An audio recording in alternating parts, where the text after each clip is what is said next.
There's always something to say. No matter where you are, who you're with, or what's happening around you, you can make an observation, ask a question, or share a thought with a stranger. And when you do, you tap into a world of unlimited possibilities you never knew existed until that moment.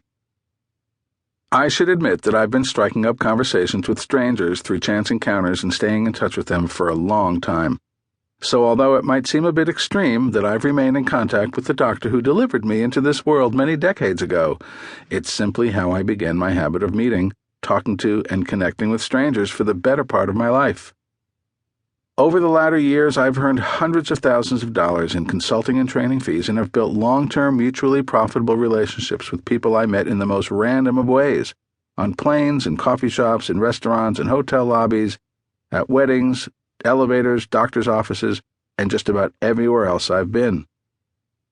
Talking to strangers comes naturally to me, and although the results have been remarkable, I can't tell you for sure exactly what has driven this behavior since a young age, except that I always found people available to me, willing to smile back, to acknowledge a common experience in the moment, to share pieces of the stories of their lives, and to teach, guide, and help me.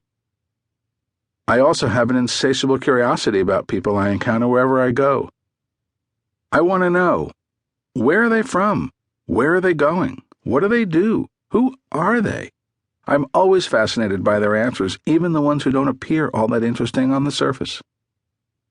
I've always had a desire to connect with the people around me. I didn't have much of an outcome in mind when I was younger, except perhaps to help someone, to learn something, or make a friend. I would always find a reason to circle back with a particular person long after our initial meeting, sometimes to find out what that person was up to, sometimes just to let that person know what I was doing, and sometimes simply to say hello. Some of these new connections faded away over time, and some I still know to this day, 30 and 40 years later.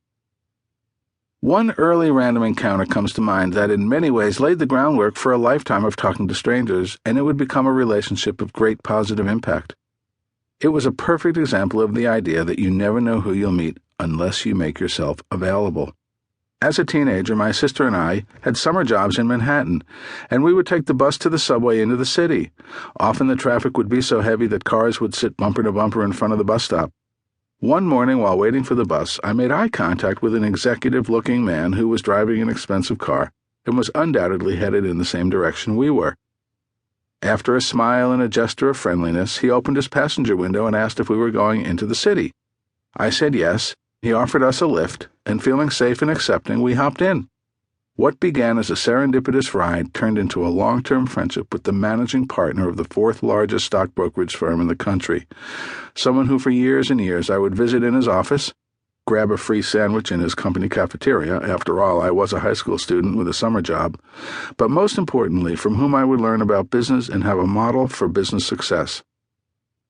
And maybe it was at a safer time when taking a ride from a stranger didn't require a credit check and the last 4 digits of the driver's social security number, but the story is true and the message is clear.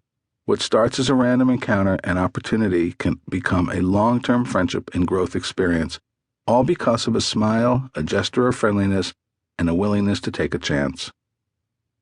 Whereas meeting people in random encounters was more of a natural inclination, even a hobby, I guess you'd say, during my younger years, it became a critical skill as I entered the business world. I discovered that the more I reached out to strangers, the more I found people who had a need for my services. As a result, my ability to connect with people by way of casual, everyday encounters became invaluable in building my career and financial success.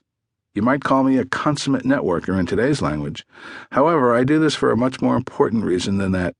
I do it because it transforms my everyday world into one big, untapped opportunity to expand and enrich virtually every aspect of my life, while simultaneously providing value to those I meet in return.